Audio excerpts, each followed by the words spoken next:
মায়ের গয়না বিক্রির টাকায় ল্যাপটপ কিনে ফ্রিল্যান্সিং শুরু করা মাইদুল ইসলামের মাসিক আয় গড়ে ৫ লাখ টাকা। শিক্ষার্থীরা ঘরে বসেই মাসে আয় করছে মোটা অঙ্কের টাকা। নাটোরের মাসুদ রানা ফ্রিল্যান্সিং করে মাসে আয় করছেন প্রায় ৮ লাখ টাকা।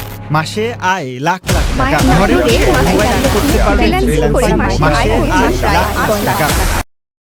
এতক্ষণ যে অবিচ্ছিন্ন ছোট ছোট ভিডিওগুলোতে লাখ লাখ টাকা আয় করার গল্প শুনলেন, এ তো ছিল কয়েনের এক পিঠ।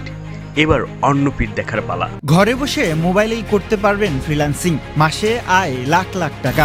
অনলাইন ক্লাসে শেখানো হয় অ্যাডভান্স লেভেলের ডিজিটাল মার্কেটিং। কোর্স ফি মাত্র ৫ থেকে ৭,০০০ টাকা। শুধুমাত্র মেয়েরাই পাবেন এমন সুবর্ণ সুযোগ।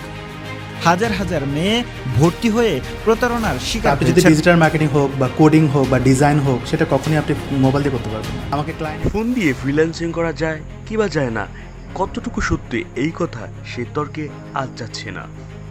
২০০৮ সালের কথা, তখন বাংলাদেশের এই সেক্টরের পথ চলা শুরু, যা দিন দিন বেড়েই চলছে। তবে এটা সত্যি, ঘরে বসে দেশের গণ্ডি পেরিয়ে এখন বিদেশ থেকেই ডলার আয় করছে ফ্রিল্যান্সাররা।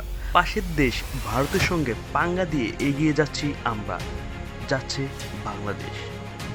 বিশ্বব্যাপী ফ্রিল্যান্সারও রয়েছে ১৫৭ কোটি, আর যার বাজার মূল্য ৩৯ বিলিয়ন ডলার।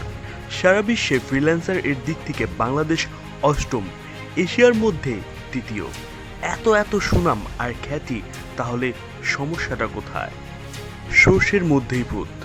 আমরাই আমাদের এই সম্ভাবনাময় সেক্টরটাকে শেষ করে দিতে চাচ্ছি। মিথ্যা প্রতারণা করেই হাতিয়ে নিচ্ছে লাখ লাখ টাকা। ভিডিওর শুরুতেই আপনাদেরকে কয়েনের উল্টো পেট দেখিয়েছিলাম, যেখানে পা বেরোলেই আপনি ধ্বংস নিঃস্ব হয়ে যাবেন। কাজ শেখার পরিবর্তে শেষ হবে সময়, শেষ হবে টাকা, আঁকড়ে বসবে হতাশা, বিষণ্ণতা। আর তাই এই সেক্টরে পা বাড়াবার আগে আপনি অবশ্যই ভেবেচিন্তে পা বাড়াবেন, কারণ এটা বাংলাদেশ।